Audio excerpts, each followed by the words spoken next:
പടച്ചോൻ വിധിച്ചതൊരു പടപ്പിനും തടയാൻ പറ്റില്ലെന്ന് പറയുന്നത് എത്ര ശരിയാണ്. ലിബിയയിൽ നിന്നുള്ള ഒരു ഹജ്ജാജിന്റെ അത്ഭുതകരമായ ഒരു കഥയാണ്. അമർ അൽ മഹദി മൻസൂർ അൽ ഗദ്ദാഫി എന്ന ലിബിയൻ യുവാവ് ഹജ്ജിനായി യാത്ര ചെയ്യുന്നതിനിടെ വിമാനത്താവള നടപടിക്രമങ്ങൾക്കിടയിൽ തന്റെ പേരിൽ ഒരു സുരക്ഷാ പ്രശ്നം നേരിട്ടു. സെക്യൂരിറ്റി അദ്ദേഹത്തോട് പറഞ്ഞു, ഞങ്ങൾ അത് നിങ്ങൾക്കായി പരിഹരിക്കാൻ ശ്രമിക്കും, പക്ഷേ നിങ്ങൾ ഞങ്ങളോടൊപ്പം കുറച്ചു സമയം കാത്തിരിക്കണം. മറ്റു തീർത്ഥാടകർ അവരുടെ നടപടിക്രമങ്ങൾ പൂർത്തിയാക്കി വിമാനത്തിൽ കയറി വാതിലടച്ചു. മിനിറ്റുകൾക്ക് ശേഷം അമീറിന്റെ പ്രശ്നം പരിഹരിച്ചു, പക്ഷേ പൈലറ്റ് അയാൾക്ക് വാതിൽ തുറക്കാൻ വിസമ്മതിച്ചു.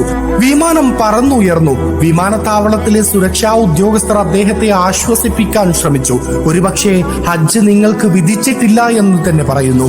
പക്ഷേ വിശ്വാസത്തോടെ അമർ മറുപടി പറയുന്നു, എന്റെ ഉദ്ദേശം, എന്റെ നീയത്ത് ഹജ്ജിനുള്ളതാണ്. സൃഷ്ടാവ് ഉദ്ദേശിച്ചാൽ ഞാൻ തീർച്ചയായും പോകും.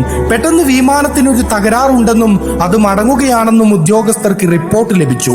വിമാനം തിരിച്ചെത്തി, അറ്റകുറ്റപ്പണികൾ നടത്തി. പക്ഷേ പൈലറ്റ് അമറിനായി വാതിൽ തുറക്കാൻ വിസമ്മതിച്ചു. ഓഫീസർ അദ്ദേഹത്തോട് പറഞ്ഞു, ഇത് നിങ്ങൾക്കുള്ളതല്ല. അമർ ഉറപ്പോടെ മറുപടി നൽകി, ഞാൻ ഹജ്ജ് ചെയ്യാൻ ഉദ്ദേശിക്കുന്നു. സൃഷ്ടാവ് ഉദ്ദേശിച്ചാൽ ഞാൻ തീർച്ചയായും പോകും. പക്ഷേ ആ വിമാനത്തിന് വീണ്ടും തകരാറ് സംഭവിച്ച് തിരിച്ചു വരികയാണ്.